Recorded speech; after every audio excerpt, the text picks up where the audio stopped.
Welcome to Leaders Upgraded, the place where people who want to upgrade and fast track their career, their life, and their leadership journey tend to gather. I am your host, Tanvi Gautam, and I shall be speaking to the top 10% of the world's leading authors, CEOs, coaches, and thinkers to bring you some of the best and brilliant ideas to fast track your way to success. Would you like an upgrade? Let's do this. You can always edit later. Hi, everyone. I am very excited about this session because I get to talk to Sree Sreenivasan, who I have known for a very, very long time on Twitter. And this is the first time we're actually talking face to face. So welcome to the conversation, Sree. Delighted to be here. And I'm very happy to talk to you as well. You know, I must get my 1 minute of fame by sharing with everyone just exactly how fabulous and famous you are. You're also a speaker and consultant. And before you went off to do your own thing, you were the chief digital officer for the city of New York, no less, and for Columbia University and for the Metropolitan Museum. You have been a professor at Columbia University for 20 years in a previous life, the inaugural Marshall Loeb Visiting Professor of Digital Innovation at Stony Brook University School of Journalism. Talk about pivot and transition. And you have also been on the list of some of the most influential chief digital officers. So I am really, really glad you're here to share that experience with us today.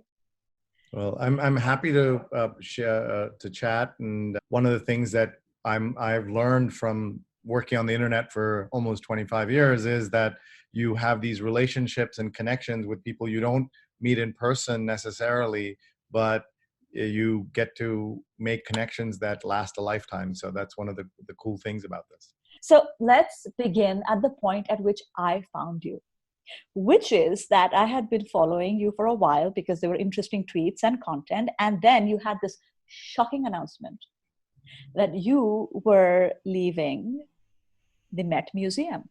And I had seen over the years how you had transformed the way the Met Museum, which is a 150-year institution, showed up on social media to begin with. So for me, this was like a huge shock to the system. Like, how can they let Sree go? Like, what's wrong with them, right?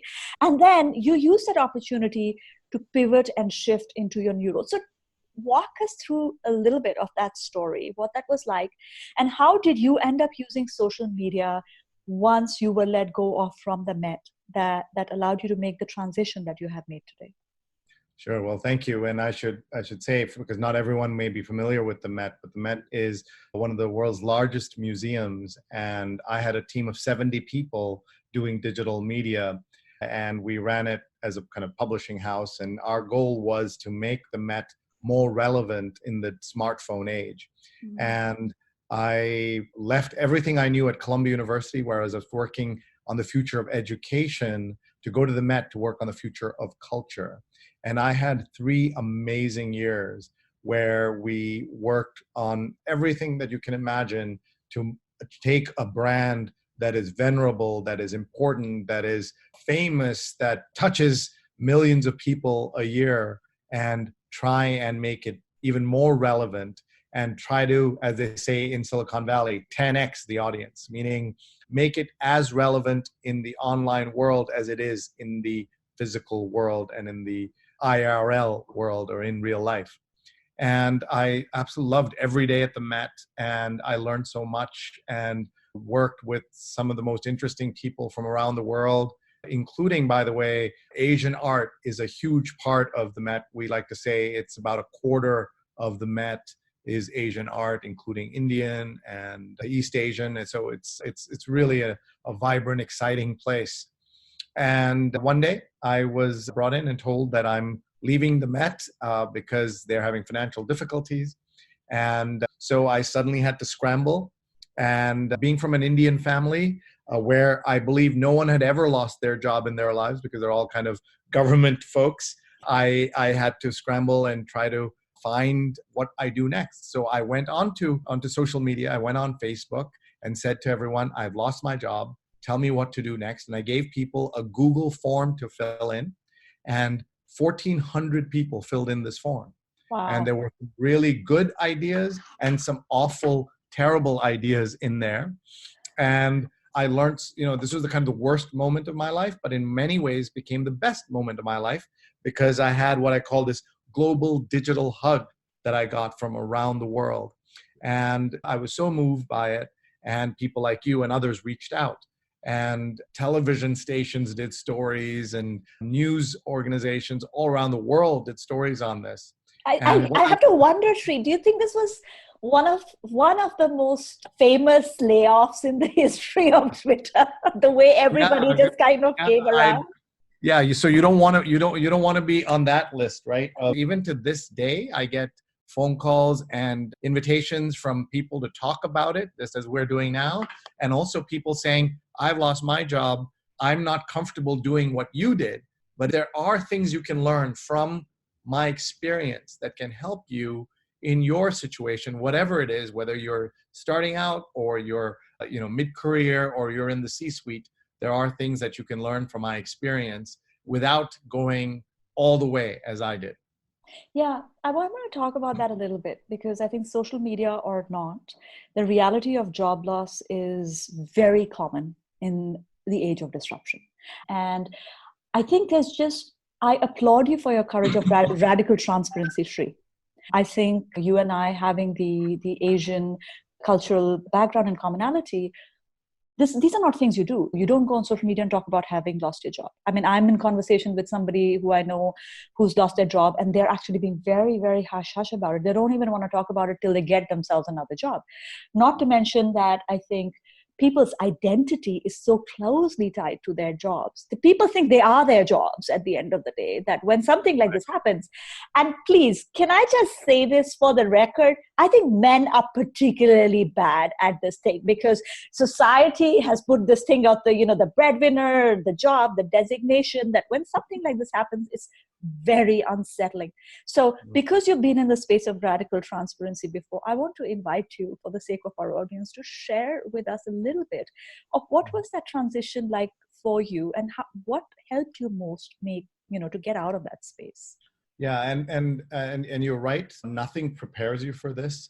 In America, there's a hire and fire culture, but even then, I had never experienced it. I've been a professor for 20 years, and I went to do this kind of work, and I loved it, and I loved the job. And one of the things you're always told is, be good at your job and show up and work hard, and everything will be okay. Yeah. And that is not true anymore.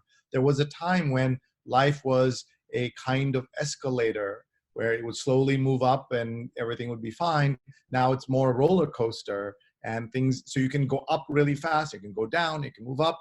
And so you are not, nothing prepares you for it. And I have, since all of this has happened, I've been chapters in a book, in multiple books, in fact, and given talks and all of this stuff. And I would trade it all for just going back to doing the job I loved, where I was having an impact, where we were winning awards, where we were being talked about and celebrated every day. And still that wasn't good enough because a company decides its priorities different from you. And even when I had a chance later on at some jobs that I said, oh my God, this is perfect for me, or others would say it's perfect for you, you never know what the company has in mind, including internal candidates, including the boss's daughter, like it could be anything, right? So you have to really be open to this disruption that's coming and try to absorb it as much as you can. And I want to be clear that I had no such plan of being really open and talking about any of this. I sort of had like 3 weeks to button down and just kind of just go in and just get a new job. And I tried everything I could, but it's really hard. Once you're in the C-suite to get a job, it's hard. Ageism is real, Yes. especially in America. So what happens is that I wasn't ready for this. I didn't want to do it. So there were two sets of people I didn't tell about the situation. One was my twins. I didn't tell them they're teenagers, and I didn't want them to think that, oh no, there won't be Christmas this year. And what will we do?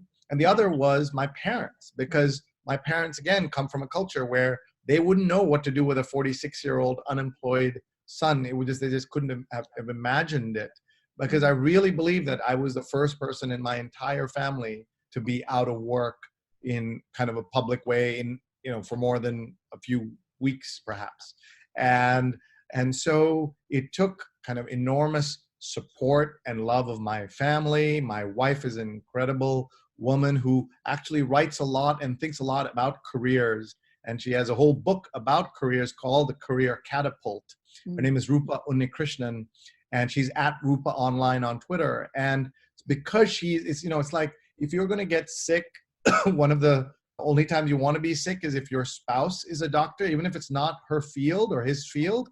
They understand your illness and what you're going through. Same thing, because she dealt a lot with careers and she coached a lot of people through career changes. It helped to have her in my corner. And then having friends and family. So when I decided to go big in the way I did, it helped to have all of this support and to get, as I said, this global digital hug from the entire planet. And what that meant was I had then the network ready to go. And so a lesson for your audience is build your network when you don't need it. So it's there when you need it. Because if you wait till you need it, it won't be there for you. It's like, I always talk about LinkedIn. I'm a big LinkedIn fan. Today I did a 2-hour LinkedIn workshop, and I believe it's the most underappreciated of all the networks, of all the social platforms. And I was saying there that if you wait till you lose your job to start using LinkedIn, you will not understand the language, the etiquette. And so starting today, connect, network with people, add them to your network, and keep building that out so that one day, if you do need help, you have that network already going. And that's something that I have learned. Thank you for that sharing. I do believe the emotional support from people around you is as necessary as your external networks. What I liked about your search, so to speak, was that it was like a global recruitment team you had on your side who was giving you all those ideas to go with it. But here's the fact, Sree. You had invested in that network and given value and shared ideas and participated in conversations for many, many, many years before you needed to call on your network. And I always tell people, it is not the number of followers you have, it is who you can call in when the need is there and who really shows up. So, I'm under no illusion for all my years on an influencer list or whatever else, how many of those connections actually do show up. And I think that's one of the issues that I find people don't understand about social media, is that they get really hooked on to the likes, the shares, the views, the retweets and all of that. But it's actually the quality of when I send you a DM at what was 1 a.m. my time saying, Sree, I'm doing this, want to join? And you're like, sure, let's do this. Now that is a different type of, a connection. So talk to us a little bit in your experience, because I know that you kind of coach executives and you work with organizations and all of that. What do you think are the few mistakes that you wish people would stop making when it comes to social media? For one, like I said, being obsessed with the views, the shares, the likes, versus focusing on the quality of the conversation or the quality of the relationship. What are some of the other mistakes you see people making? So let's start right there, because we're in the middle of a huge change that's happening in social right now. You may have seen, I don't know, where it's rolling out all over the world at different speeds. So Instagram is removing access to the number of likes each post has. And I just got this past weekend, and it's revolutionary to have that. What they're doing is they're masking the number of likes that people can see to depressurize social, right? And the reason you need that is because in middle school in New York, in some circles, if you post something and you don't get 100 likes in 1 hour, you delete the post. That's how the pressure has evolved in the high schools and middle schools. If I get 100 likes, I'm throwing a party, because that's so rare, right? Like that's the difference. So that's one big thing that's happening right now, and people are experiencing it. And sometimes it's shocking to see that, because we've become addicted to the likes, the notifications, all of that. I mean, you're hearing my computer kind of chime once in a while, because that's what it's doing. It's kind of alerting me. And so we're kind of sucked into this. The other part is that I believe the original sin of social media was the follower count. And what that means is by making the follower count so public on all the platforms except LinkedIn, LinkedIn has that 500 plus and then it stops. You turned followers into a currency. And once something is a currency, as we know, people fake it, they steal it, they lie about it, they forge it, they kill each other for it. And so that's what's happened with followers. And that's why there are so many fake followers and all this other nasty stuff that happens online. So focusing, as you said, on kind of on quality over quantity. I often say that on my social media, when I'm posting something, of course, I'd love to have thousands and hundreds of millions of people look at something, but often I'm really happy if the right 5 people look at it rather than the right 5,000 people look at it. And so finding ways and learning the tools that can help you do that. And that's why countries in Asia are actually ahead in some ways of America because of the micro channels of WhatsApp, for example, right? So when you're using WhatsApp, you're communicating with a much smaller group. And of course, WhatsApp has its own issues and problems and everything else, but you're able to see that what you can do in very specific targeted groups and the value of sharing into those groups and the benefits you have of that, or using broadcast lists or any of those things. So certainly going over quality over quantity is something that I wish more people would do. The other is I wish they would take it all more seriously. I meet so many professionals who have a Twitter account and they don't listen on it and they don't post on it. I don't tell people you have to post every day, but listen every day. It's one of the greatest communications tools, and it's there for you as a business tool and a personal tool, and you're not using it for either. Same thing about LinkedIn. I consider myself I used to say I'm the world's biggest champion of LinkedIn because it's so good and I didn't use it enough. Now I'm not even the world's biggest Indian champion of LinkedIn. I'm only second because the LinkedIn was bought by Microsoft and Satya Nadella is the CEO of Microsoft and he spent $26 billion. So he has to count more than I in that particular category. And even I don't use it enough because it's so useful for what we want to do in our work. So there are these tools and platforms that are already there, ready and free, and we could be using them in a professional, semi-professional way. But instead, we're posting our beach pictures and the dinners we ate. And there is a role for that, and those are important.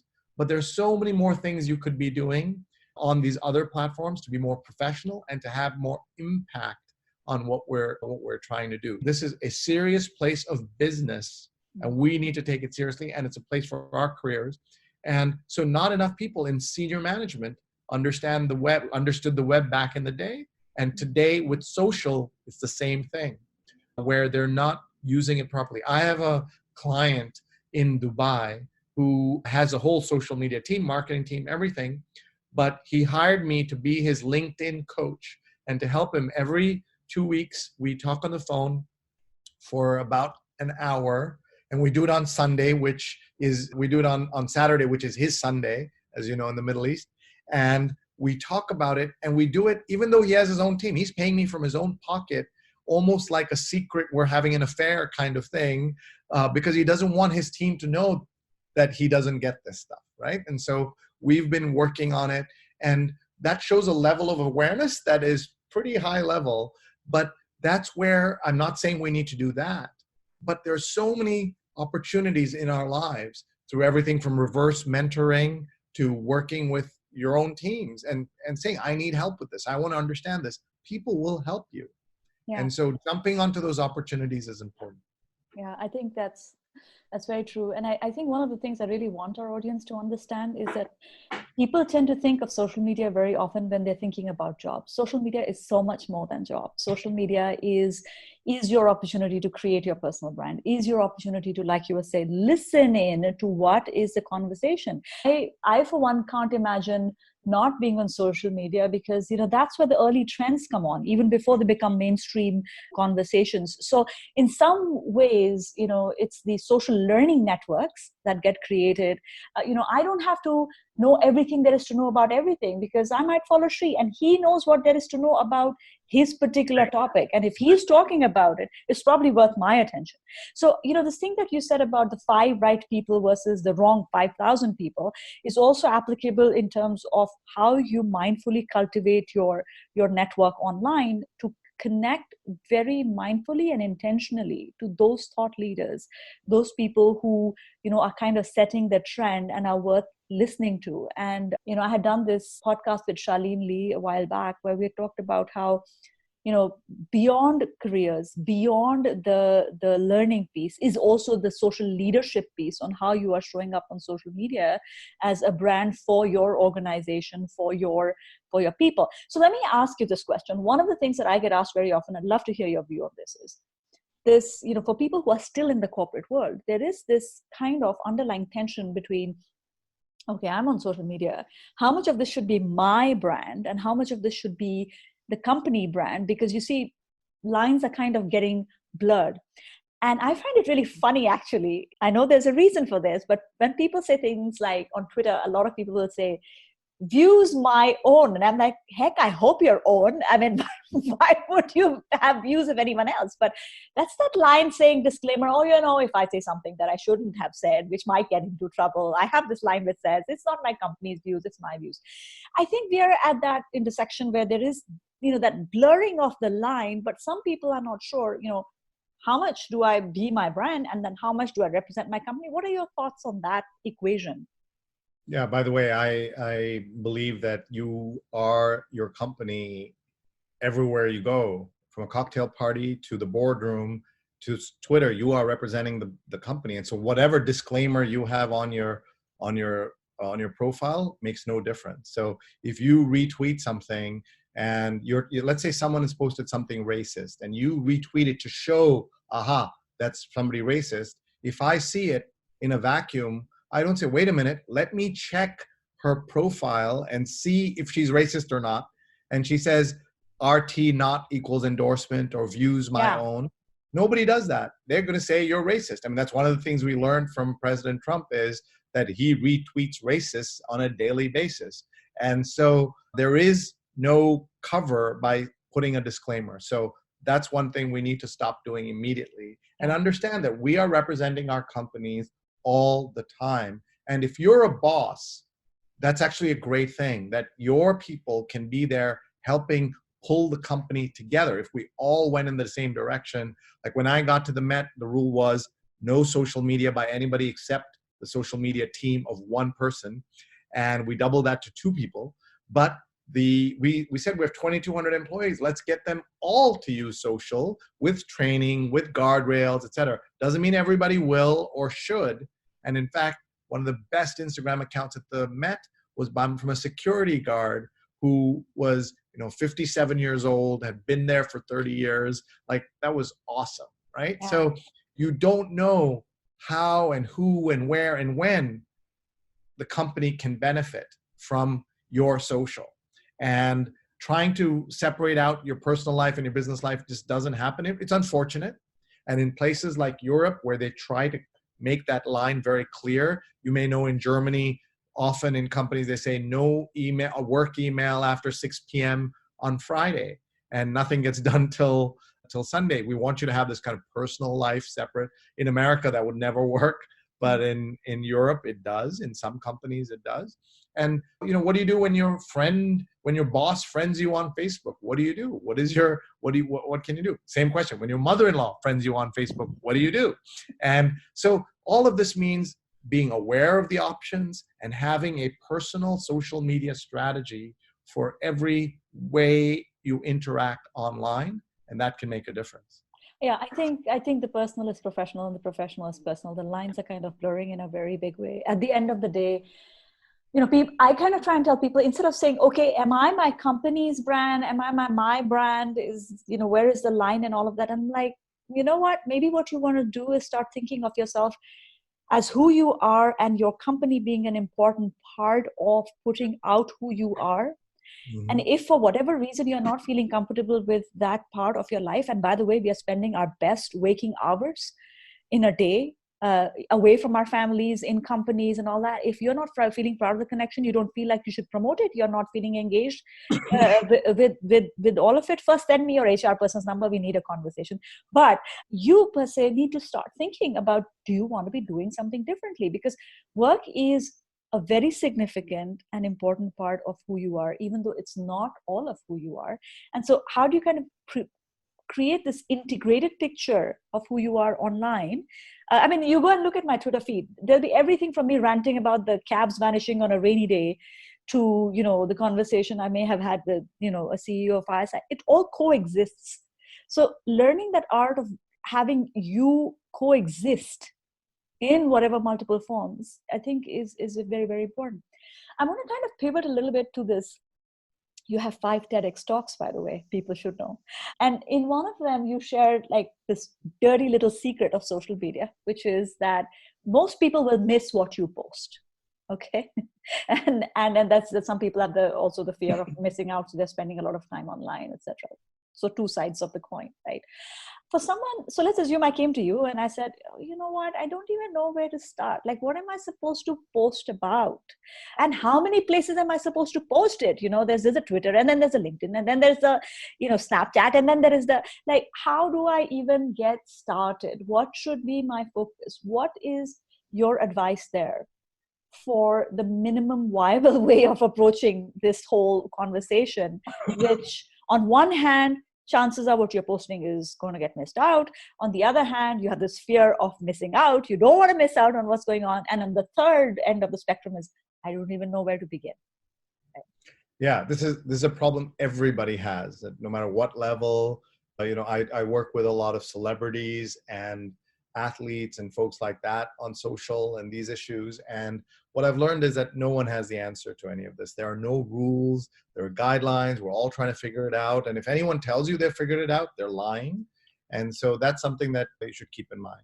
In terms of what you post, like one way to think about it is that people use Instagram to show off their lives, right? Like, ooh, look at I'm on the beach. Ooh, look at I'm having a cocktail. Ooh, look at this meal I'm having. And frankly, no one actually has that fabulous a life, but it's a life you've curated and created for the world to see. And that's fine. What I say is, how about using social, including Twitter, including LinkedIn, instead of showing off your life, show off your expertise, show off your knowledge. What are the things you're interested in? How can you help have an impact on the lives of the people who are reading your stuff? There's so much out there. Why read you over 1,000 other people? And what you want to do is pick 1, 2, 3 topic areas and focus on that. Doesn't mean you can't have an occasional fun article about something or fun post about something, or you're having a really good cocktail. So finding that balance in everything we do online and being very careful. I take 3 to 6 to 10 minutes to do a single tweet, because I do it in a way because I know this will last a lifetime. This is going to be more important than any article I write or anything else I do. This tweet could be seen by more people. Also, everything we do is being collected and archived, and anything you do on social can and will be held against you. So that means you have to be super careful about what you do. I tell people that social media is the only thing I do today that can get me fired today. The only thing I do today that can get me divorced today. And so I have to be super careful in what I post. I try to think about every post I write. What if it was my last tweet? If I tweet right now and I get hit by a bus, they're going to take that tweet and put it. There's a collection of famous last tweets. And do I want my last tweet to be something stupid about some angry thing I'm feeling? Or is it going to be something interesting? When Leonard Nimoy, Mr. Spock from Star Trek, died, he had a beautiful last tweet about the universe and peace and gardens and this and that. That's because he's Mr. Spock, and he would, of course, have a perfect last tweet. I know I won't if I'm not careful. And so I want to have that, I don't want my last tweet to be like, oh, that bus is so stupid, I could easily outrun that and then boom, hit by that bus. I don't want that to be my final tweet. So often I will write a tweet, or I'll think about it and I will just save draft. And just like we say in email, right? A lot of tension comes up on email because interoffice politics and people, using kind of passive aggressive email techniques and CCing and BCCing and all that. And sometimes I'll tell people, you get an email you're unhappy about, write the nasty response, write it. It's cathartic to write it and then save draft or delete it.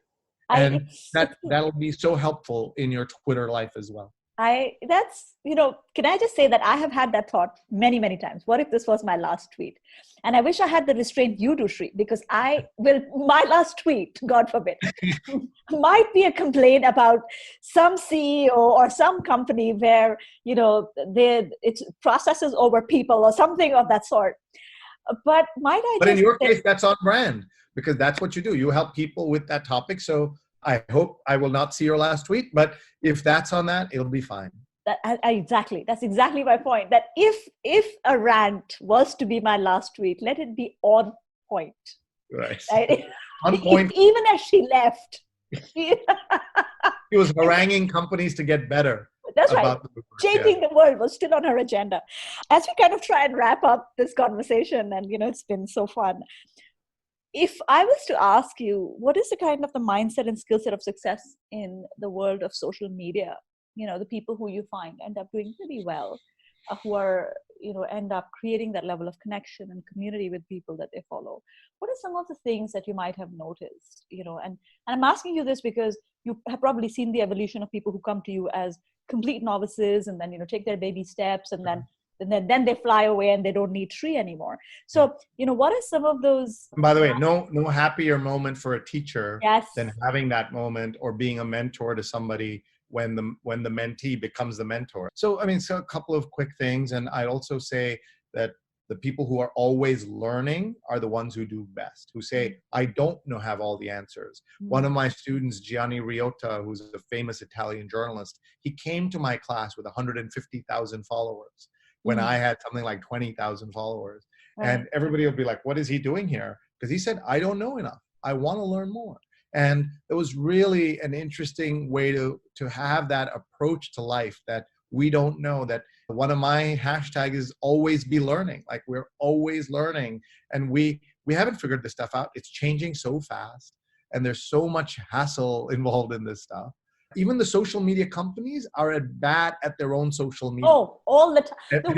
The worst. They come and do this workshop and I'm like, so just how many followers do you have? Or like how, and they have nothing to show for it. It's all theoretical. So that's what that theoretical problem is part of the issue. The other is that, so one way to learn, by the way, is I have a social network group on Facebook called Sree's Advanced Social. So if you search Sree, SREE apostrophe S Advanced Social, it's a free group that you can join. And there are 9,000 people from around the world, including senior people at Facebook, Twitter, Pinterest. All of these companies are there, and also senior people from all the big tech publishing sites, newspapers, etc. And you can ask a question, and someone is awake somewhere in the world, and you can benefit from that. So it's a great community, not because of me, but because of who's in there and how they're sharing. And that generosity is something that I think everyone should build into their practice. Being generous on social, being transparent, being confident, those things work very well on social. And every chance you get, point at somebody else and not just point at yourself. And when in the process of doing that, you'll get so much more back than you can ever imagine. And so being really open and generous, like that really helps in the digital world, and is something that, it's also true that being selfish and vile and evil also works for some people on the internet and in real life, unfortunately. But for the rest of us, being more open, more candid, more authentic is the way to go and to be successful.